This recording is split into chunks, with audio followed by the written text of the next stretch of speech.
Aquí está. Bueno, entonces lo que les estaba diciendo es que cuando la célula o no tiene oxígeno para extraer, o por alguna cuestión extrajo todo lo que le llegó y no le alcanza, empieza a generar metabolismo anaerobio. Este metabolismo anaerobio va a generar desechos. El desecho que nosotros podemos ver como más importante y además es medible fácilmente en un estado ácido base, es el ácido láctico. Y cuando el ácido láctico aumenta, nos está diciendo que hay metabolismo anaerobio. Y si hay metabolismo anaerobio, hay muerte de las células, porque las células sin oxígeno no viven. Entonces, en principio hay disfunción celular y después hay muerte. Entonces, una medición importante de laboratorio que nos caracteriza a la hipoxia que resulta del shock, que no es la hipoxia de un pulmón enfermo exclusivamente, sino que es una hipoxia que tiene que ver con la baja perfusión a los tejidos, es el aumento del ácido láctico. ¿Qué vamos a hacer entonces? De alguna manera la posibilidad de llevar líquido, sangre, plasma y nutrientes a los tejidos. Vamos a hacer lo que se llama la resucitación inicial del shock. Y la resucitación inicial del shock va a ser siempre considerando dos realidades. ¿Sí? Es deshidratado, por un polémico porque está deshidratado, se está analizando la después de bien y el extracelular, tanto en el hipovolémico como en todos los casos la resucitación inicial es fisiológica. Cuando resucitación estoy hablando de administrar fluidos, resucitación del shock, no del paro. Y acá, lo tengo en mano, bueno, barato y disponible, y parecido, es la solución fisiológica, que la podemos pasar por una vía periférica o por una vía central. No vemos a la solución fisiológica, el colon cristaloide, ¿sí? Porque tiene sales de sodio diluidos en agua. Hay soluciones sólidas con proteínas diluidas en agua. Tenemos otro coloide, fundamental, que es la sangre, que también tiene sustancias diluidas en este caso, proteínas, glóbulos, ¿sí? La sangre es un coloide. Por definición, ustedes se acuerdan de química, un coloide es una sustancia que no es ni líquida ni sólida.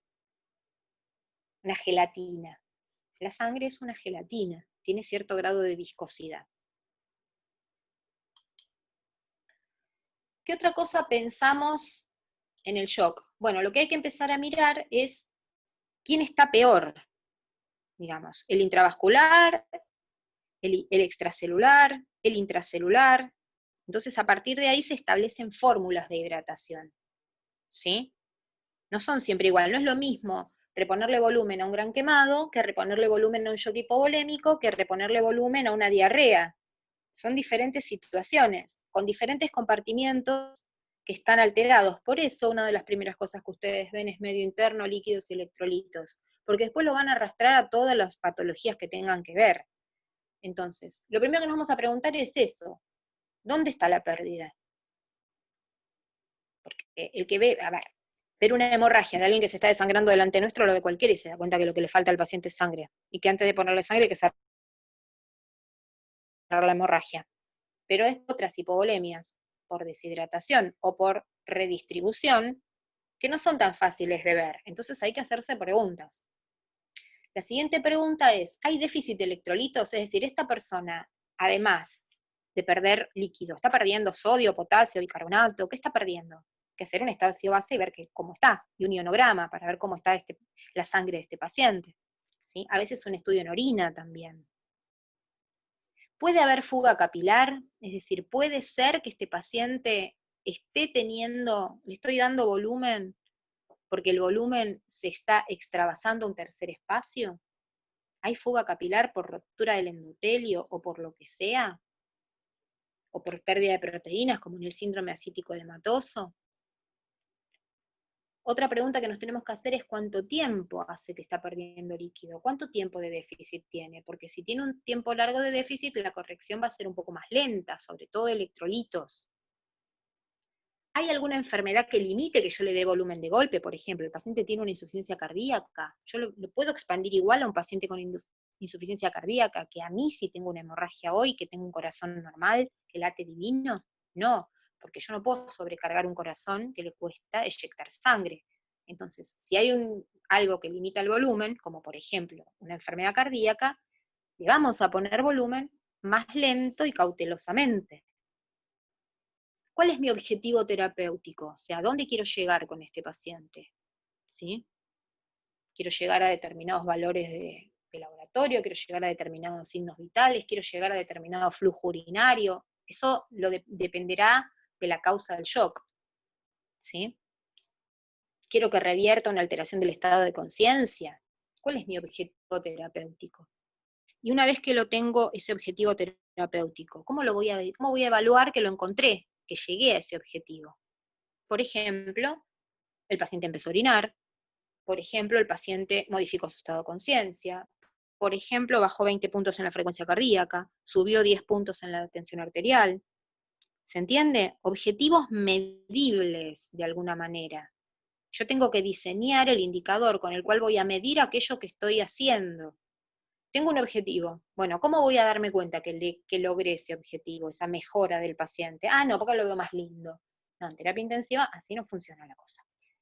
En terapia intensiva funciona con algo un poquito más generalizable al ojo humano. Bajó la tensión arterial, perdón, la frecuencia cardíaca, subió en algo la tensión arterial, mejoró la perfusión, el relleno capilar, la temperatura de la piel, el estado de conciencia, mejoró el ritmo diurético, ¿a dónde? ¿Cuánto? ¿Se entiende? Valores aceptables, no normales, porque el paciente hace 2 minutos estaba chocado, no esperemos que ahora esté hecho un pimpollo, pero sí establecer cuál es mi target, cuál es mi meta, a dónde quiero ir con lo que estoy haciendo y cómo voy a evaluar ¿estoy cerca o estoy lejos de donde quiero llegar con el paciente? Acá hay mucha participación de enfermería, tanto en tomar decisiones como en ejecutar determinadas prácticas, ¿sí? Y evaluar la respuesta a esas prácticas. Yo como enfermera no voy a indicar una reposición de líquidos a un paciente por mi cuenta, lo voy a tener que consensuar con el médico. Yo como enfermera, o médica, y yo como enfermera, tengo que saber que en ese paciente es pertinente administrar una determinada cantidad de líquido, lo tengo que saber, independientemente de que yo no lo decida, porque yo tengo que saber cuánto debería darle, en cuánto tiempo, y con qué objetivo, y cómo lo voy a medir. Todo eso lo tengo que saber, porque si no, estoy cumpliendo órdenes nada más. Para cumplir órdenes pongo a cualquiera, ¿para qué me estoy formando? ¿Para qué me formo todos los días? Esa sería la pregunta. Entonces, ¿cuáles van a ser los objetivos del tratamiento inicial del shock, de cualquier shock? Restaurar el volumen intravascular seguro. O sea, yo tengo que llevar sangre al intravascular porque tiempo es órgano, ¿se acuerdan? Si no tengo transportador de oxígeno y nutrientes, se me mueren las células. Corregir las alteraciones de la perfusión, o sea, no voy a estar todo el tiempo poniéndole líquidos si el paciente lo está perdiendo por otro lado, o sea, tengo que buscar corregir la causa. Evitar la hipotermia, porque la hipotermia es deletérea para los pacientes, ¿sí? Evitar que tanto líquido que yo le doy al paciente conlleve la pérdida de factores de coagulación. Por lo tanto, si por ejemplo es una hemorragia, va a llegar un momento que yo le voy a tener que poner al paciente sangre con factores de coagulación propios de la sangre, porque yo le estoy poniendo solución fisiológica, está bien, le estoy manteniendo la vida, pero no le estoy dando lo que realmente el paciente necesita.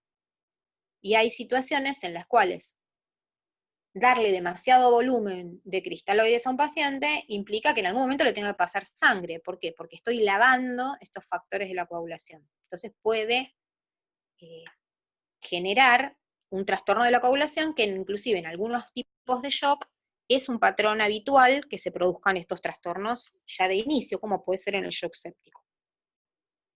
Pero supongamos uno más sencillito, un shock hipovolémico. El paciente tiene una hemorragia. Yo tengo que restaurar el volumen intravascular del vamos. ¿Qué hago con un paciente que llega con una hemorragia o empieza a tener una hemorragia digestiva en la terapia intensiva? No le cortó una pierna al colectivo, el 177, como digo yo, que no pasa nunca. Tiene una hemorragia digestiva. Lo primero que yo voy a hacer con este paciente es expandirlo con solución fisiológica, porque para que le pongamos sangre, tengo que tener una muestra de sangre con una hemoglobina baja, que justifique que el banco de sangre me descongele sangre. La sangre tiene que estar a una temperatura adecuada para infundirla. Hay que hacer una muestra para mandarle a ellos para compatibilizar la bolsa. Una orden, tiene que venir hemoterapia, traer la sangre, o sea, está pasando el tiempo, ¿no? El tiempo es órgano. Entonces, ¿qué voy a hacer? ¿Qué es lo que tengo a mano en el office de enfermería o al lado del paciente en terapia intensiva? Solución fisiológica. le voy a poner solución fisiológica para restaurar el volumen, pero acá lo que estoy restaurando son números. Lo que está perdiendo el paciente no son litros de agua, son litros de sangre. Entonces, en algún momento le voy a tener que poner sangre, ¿sí? Pero ahora no puedo porque todavía no tengo. Lo siguiente es corregir las alteraciones en la perfusión, es decir, tengo que ver qué generó esta hemorragia para ver si la puedo frenar también. ¿Se entiende? ¿Qué está pasando? ¿Por dónde está sangrando el paciente? Bueno, habrá que darle drogas o tratamiento o lo que sea para cerrar esa pérdida, cerrar esa canilla. Evitar la hipotermia. La hipotermia conlleva en sí misma trastornos de la coagulación. Todo paciente que sostenga un tiempo de hipotermia va a tener trastornos en la coagulación. Por ende, la hipotermia, las alteraciones de la coagulación o las coagulopatías y la acidosis, se lo llama la tríada de la muerte, porque produce muerte celular. Vamos a hablar de la tríada de la muerte, hipotermia, coagulopatía y acidosis cuando hablemos de trauma grave. ¿Para qué hacemos todo esto? Vamos a tener que evitar la falla multiorgánica. Pero antes de solamente evitar la falla multiorgánica, le vamos a tener que dar al paciente un tratamiento que por un lado sostenga la perfusión, como dice ahí, corregir las alteraciones de la perfusión, y tratar de que el paciente no tenga una respuesta inflamatoria sistémica. O sea, darle soluciones que generen un bajo grado de respuesta inflamatoria sistémica. Por eso empezamos nuestra resucitación inicial con solución fisiológica, y luego vamos haciéndole muestras de sangre para ver qué está pasando con este paciente. Cómo está evolucionando, ¿sí? ¿Cómo estoy cumpliendo los objetivos del tratamiento? ¿Sí? ¿Cómo hago para no lesionar al paciente? ¿Sí? ¿Cómo hago para que el paciente no avance a un síndrome de respuesta inflamatoria que va a llevarlo consecuentemente, si lo dejo avanzar, a la falla multiorgánica o la falla múltiple de órganos, como ustedes lo quieran llamar? Para entender estas cuestiones que tienen que ver con el shock, hay que revisar también algunas cuestiones que vimos cuando vimos precarga, poscarga y contractilidad, cuando vimos gasto cardíaco, aplicadas ahora específicamente a este tipo de pacientes. Piensen que estas determinantes de la perfusión que conocemos, la precarga, la poscarga, la contractilidad, la frecuencia cardíaca y el ritmo, porque las arritmias también pueden provocar caída del gasto cardíaco, independientemente del volumen circulante, van a estar de alguna manera determinadas en el shock, ¿sí? O condicionadas por sustancias endógenas que tiene el paciente, que pueden ser proconstrictoras o vasodilatadoras. O son vasoconstrictoras o son vasodilatadoras. Son sustancias que tenemos en el cuerpo, ¿sí? La noradrenalina o norepinefrina, la epinefrina o adrenalina, la endotelina 1, que está en los vasos, la renina, la angiotensina, ¿se acuerdan? La angiotensina 2, el potente vasoconstrictor, el tromboxano, la vasopresina o hormona antidiurética y los radicales libres de oxígeno que se producen cuando hay situaciones de shock o de hipoperfusión. Por otro lado, en el cuerpo tenemos vasodilatadores. Estos vasodilatadores endógenos, ¿sí? Son el óxido nítrico, que se usa también en forma exógena en algunos pacientes, pero fundamentalmente lo tenemos nosotros en nuestros vasos, en nuestra sangre. La prostaciclina, sustancias como los eicosanoides, las quininas, la adenosina, son todas sustancias que están en pequeña proporción en nuestros vasos, en nuestros tejidos y en nuestra sangre, y que pueden provocar vasodilatación. Vasodilatación tanto venosa como arterial. Y que en algunas situaciones específicas pueden llegar a cobrar una importancia interesante, ¿sí? Aún pueden llegar a tener un rol protagónico en el disturbio o en la alteración de la vasculatura que el paciente tenga. No es para que ustedes se las acuerden todas, ¿sí? Pero sí para que tengan en cuenta, básicamente, los vasoconstrictores que siempre nombramos, la adrenalina, noradrenalina, el sistema renina-angiotensina-aldosterona, la hormona antidiurética o vasopresina, y por otro lado, dentro de los vasodilatadores, es importante que recuerden el óxido nítrico y que recuerden algunas de las citoquinas que pueden ser vasodilatadoras, ¿sí? Pero fundamentalmente el óxido nítrico, porque es el que más cantidad y más presencia, si se quiere, tiene.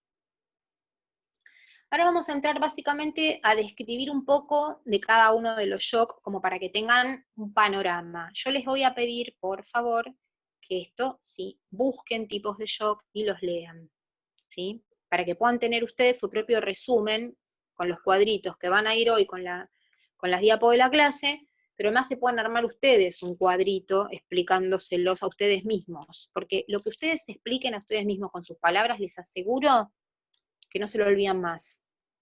Por más que escucharan mis palabras 500 veces, no va a ser lo mismo, ¿sí? Entonces, el shock cardiogénico es la falla de bomba cardíaca, así. ¿Cuál es la causa más importante? El infarto agudo de miocardio. Infarto con pérdida de ventrículo izquierdo, shock cardiogénico, y el paciente se muere en el 80% de los casos o más, ¿sí? ¿Cuál es el patrón que ustedes van a encontrar? Un gasto cardíaco bajo, porque no está eyectando la sangre al sistema. Como no la eyecta al sistema, vuelve para atrás al pulmón. ¿Se acuerdan? Edema agudo de pulmón. Entonces, ¿cómo van a estar las mediciones que voy a hacer en el pulmón? Todas van a estar altas. Va a estar alta la PVC, porque la sangre me está volviendo, no porque esté hipervolémico el paciente, sino que lo que tendría que estar yendo al riñón está yendo al pulmón, básicamente, como para pensarlo en las dos límites, ¿no? Lo que tendría que estar yendo al sistema se está volviendo al pulmón. Entonces la PVC, que es un catéter que está entrando casi todo adentro del pulmón, lo aprieta la cantidad de sangre que está volviendo desde el corazón. La presión de oclusión de arteria pulmonar va a estar alta, porque la arteria pulmonar también está recibiendo un montón de sangre, ¿sí? Y la resistencia vascular sistémica va a estar elevada. ¿Por qué? Porque va a intentar compensar, ¿sí? ¿Qué cosa va a intentar compensar? La falta de sangre que está teniendo el sistema. Acuérdense, shock cardiogénico es, viene la manguera con agua, se encuentra con una bomba que no sirve. Ese agua se vuelve toda para atrás y se infla, como en los dibujitos animados. Ahora, del otro lado de la manguera, del corazón para el otro lado, no está circulando agua. ¿Se entiende? Por eso es shock. Por eso el shock cardiogénico tiene alta mortalidad, porque tiene una brusca caída tanto del latido cardíaco y de su función como tal, como corazón, pero además, sobre todo, porque lo que produce es shock. No hay flujo de sangre a los órganos. El paciente está como si estuviera en paro, a los efectos de oxigenar los órganos. También puede haber un shock extracardíaco. ¿Y esto qué significa? Que algo comprima el corazón. Y estos también se llaman shock obstructivos. Es obstructivo cuando la bomba no funciona, el cardiogénico. Pero también son obstructivos aquellos que hacen que por alguna cuestión el corazón no pueda latir. Por ejemplo, un taponamiento cardíaco. Hay videos en YouTube de cirugías de taponamiento cardíaco, donde ustedes cuando ven salir el coágulo dicen, yo no entiendo cómo esa persona en algún momento estuvo viva con eso ahí adentro, hasta que se murió, digamos. La pericarditis, cuando se junta líquido en el pericardio, ¿por qué? Porque comprime el corazón y no le permite latir, y si no le permite latir, una que son causas de paro, estas cosas son todas causas de paro, pero además de que son causas de paro, son causas de shock obstructivo. ¿Cómo se va a contraer y eyectar ese corazón si no se puede mover? Lo está apretando de afuera una pericarditis, una cantidad de líquido que puede ser sangre o puede ser líquido. O el tromboembolismo pulmonar masivo, todo un pulmón que haya hecho un trombo, y esto también produce un shock obstructivo, ¿sí? Lo que les puse abajo, fisiopatológicamente, se puede considerar igual al shock cardiogénico, porque las consecuencias son las mismas, es una falla de la bomba. Lo que pasa es que una es una falla de la bomba en sí misma, que falló la bomba, y la otra es como si fallara por fuera, ¿sí? Una cosa es que te falle el corazón porque no tenés miocardio, y otra cosa es que te falle el corazón porque te lo está empujando una cantidad de líquido alrededor, porque si yo punzo una pericarditis constrictiva y la dreno, inmediatamente el paciente va a salir del shock. En cambio, si el paciente tiene una miocardiopatía dilatada, que el corazón no se puede contraer, el tratamiento no va a ser tan sencillo, ni tan en agudo. Por ahí el tratamiento sea un trasplante de corazón, además del tratamiento farmacológico previo.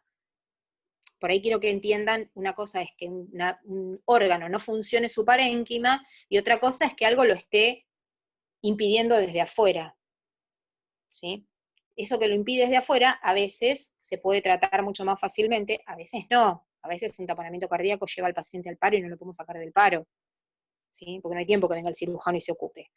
Pero a veces una pericarditis constrictiva, por ejemplo, se puede tratar con una punción, con una pericardiocentesis, se llama así, pericardiocentesis. Se punza con ecografía y se saca el líquido que se acumuló entre las dos capas del pericardio. Como si estuviera drenando un derrame pleural. Esto antiguamente se lo llamaba derrame cardíaco también, ¿sí? Ahora tenemos el shock hipovolémico. O sea, hay pérdida neta de sangre. ¿Hacia afuera o por dentro? Porque puede haber una hemorragia digestiva, una hemorragia interna, y ustedes no se enteraron hasta que el paciente no manifestó síntomas, ¿sí? Para que haya síntomas reales de hipovolemia, la pérdida de sangre tiene que ser importante, porque el cuerpo compensa a partir de mecanismos que tiene de homeostasis. Entonces, fíjense en este cuadrito. En una pérdida de sangre de tipo 1, ¿sí? Clase 1, bajita, un 15% de pérdida de sangre más o menos, hay un leve aumento de la frecuencia cardíaca, todavía no hay taquicardia. La presión arterial todavía está normal. La presión de pulso, que dijimos que es la diferencia entre la sistólica y la diastólica, se mantiene normal, el paciente todavía no está taquipneico, pero está empezando a subir la frecuencia respiratoria, y la diuresis está levemente disminuida. El paciente puede estar ansioso, puede estar sintiendo como que algo me pasa, ¿no? O sea, me estaría pasando algo y no sé muy bien qué es.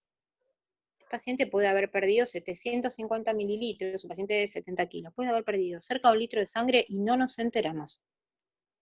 Por variables clínicas, así, a simple vista. Imagínense esto en términos de una hemorragia digestiva, por ejemplo, ¿sí? El líquido está, la sangre está toda en el intestino y yo todavía no me enteré. A medida que la pérdida de sangre empieza a ser mayor, se empiezan a alterar los valores. Fíjense, empieza a aumentar la frecuencia cardíaca, por ende empieza a instalarse la taquicardia como primera signo de alarma, primer intento compensatorio de la caída de la perfusión o del gasto cardíaco. Lo primero que aumento, si no puedo aumentar el volumen sistólico, es la frecuencia cardíaca. O sea, en nuestras cabezas no me voy a cansar de machacar que el aumento de la frecuencia cardíaca, que no se explica ni por dolor, ni por fiebre, ni por ansiedad, ni por todas esas cosas, van a ver a dónde está perdiendo sangre el paciente. Y se los digo así, después de 27 años de terapia, y a la más burda empiria. Si ustedes no pueden atribuir la frecuencia cardíaca elevada a fiebre, a infección, a dolor, a ansiedad del paciente, vayan a pensar a dónde está perdiendo sangre y ustedes no están pudiendo verlo. ¿Por qué? Porque está en una cavidad de la sangre, no está saliendo hacia afuera. A algún lado se está yendo esa sangre, y se los puedo firmar. Esto ya es anécdota, pero es así. Lo siguiente, fíjense, el paciente está taquicárdico, ya perdió más sangre, perdió casi el doble y todavía sigue normotenso. El paciente sigue teniendo una tensión arterial normal porque está haciendo reflejo simpático. El vaso se está contrayendo porque le falta agua a la manguera, entonces la manguera decide achicarse para llevar la sangre que hay a todos los órganos. Mecanismo compensatorio de la caída del gasto cardíaco por hipovolemia.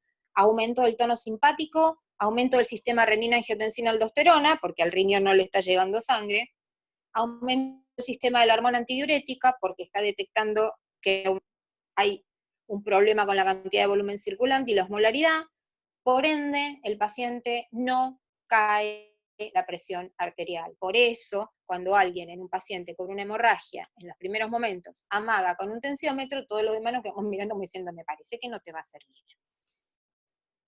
Entonces, en este caso, la tensión arterial no me va a decir nada. Ahora, fíjense quién se alteró. Se alteró la frecuencia cardíaca, el paciente ahora está taquipneico, estaba orinando más o menos y dejó de orinar, o le cayó mucho el ritmo diurético, y está empezando a ponerse más ansioso. Hay una modificación del estado de conciencia de este paciente.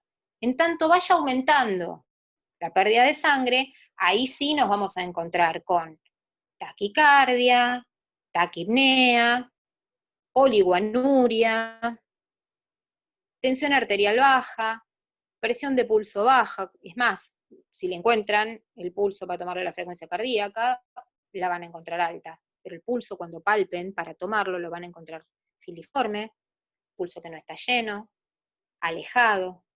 El paciente ya va a estar confuso, ansioso, el paciente hasta hace un rato era colaborador todavía, y ahora el paciente se quiere arrancar la máscara de oxígeno que le pusieron, porque todo shock implica colocar oxígeno en su tratamiento, y luego el paciente los dejamos perder más de 2 litros de sangre, ya perdió casi el 40%, entre el 40 y el 50% de toda su volemia, y claramente el paciente va a estar altamente taquicárdico, muy hipotenso, taquipneico, no va a orinar nada de nada, y va a estar confuso, y puede ser que hasta termine comatoso el paciente, ¿sí? Va a estar letárgico, va a estar moribundo el paciente si sigue perdiendo sangre. Pero lo que yo quiero que vean es que lo que me importa detectar a mí es el momento 1 y 2 de este paciente, cuando todavía el paciente está porque yo ahí, si actúo rápidamente, no voy a tener muerte celular. ¿Para qué esperar a llegar que el riñón no tenga flujo, que el cerebro tenga mal flujo, que el corazón trabaje mal? Si yo lo puedo anticipar teniendo signos clínicos que fíjense que acá no necesitan demasiado para darse cuenta. Es más, ni pierdan el tiempo en estas primeras fases en tomarle la presión al paciente. Tómenle el relleno capilar, el color de la piel, la orina, la frecuencia cardíaca, la frecuencia respiratoria y el estado de conciencia. Con esas cosas, sin ningún equipo, yo te puedo decir si un paciente, yo no digo, uno puede decir si un paciente podría estar en shock. Imagínense, y si encima conozco la clínica del paciente y puedo sospechar que puedo estar haciendo un shock hipovolémico de la clase, con más razón. Esto puede pasar con una hemorragia o puede pasar con una deshidratación severa, sobre todo en los dos límites de la vida, en los recién nacidos y en los adultos muy mayores, ¿sí? Donde el volumen de líquido extracelular está comprometido en el recién nacido porque somos un 75% agua cuando nacemos, entonces cualquier pérdida es deshidratación. Y en los límites del fin de la vida, cuando somos viejitos, porque casi no tenemos extracelular, entonces perdemos un poco de agua y ya perdimos mucho, comparativamente hablando. La clase de hoy la vamos a terminar hablando del shock anafiláctico, ¿sí? Y en nuestro próximo encuentro vamos a hablar del shock séptico. Entonces vamos a arrancar desde la sepsis, cómo se previene, cómo se diagnostica y cómo se trata para no llegar al shock séptico. Y cuando llegamos al shock séptico vamos a ver cómo se trata. Vamos a tener toda una clase de sepsis, porque es muy importante y porque me gusta mucho y porque les va a servir. El shock anafiláctico lo que tiene de bueno es que no se ve casi nunca. Cuando se ve es catastrófico, pero como no se da habitualmente, uno tiene poco entrenamiento de destreza con el shock anafiláctico, ¿sí? En el caso del shock anafiláctico, el patrón, ¿sí? El patrón que más firmemente se manifiesta es la vasodilatación, la caída de la resistencia vascular sistémica. Es decir, hay volumen circulante, porque el paciente no perdió sangre por ningún lado en el shock anafiláctico, ¿sí? Todos estamos de acuerdo que anafilaxia es el estadio más grave de la alergia, ¿no? En el shock anafiláctico lo que se produce es una enorme vasodilatación mediada justamente por los mastocitos, ¿sí? Por la misma anafilaxia. Tiene un efecto vasodilatador, entonces por más que haya suficiente volumen circulante, está tan vasodilatado el sistema arterial que la sangre no llega a sus órganos a irrigarlos como debería, ¿sí?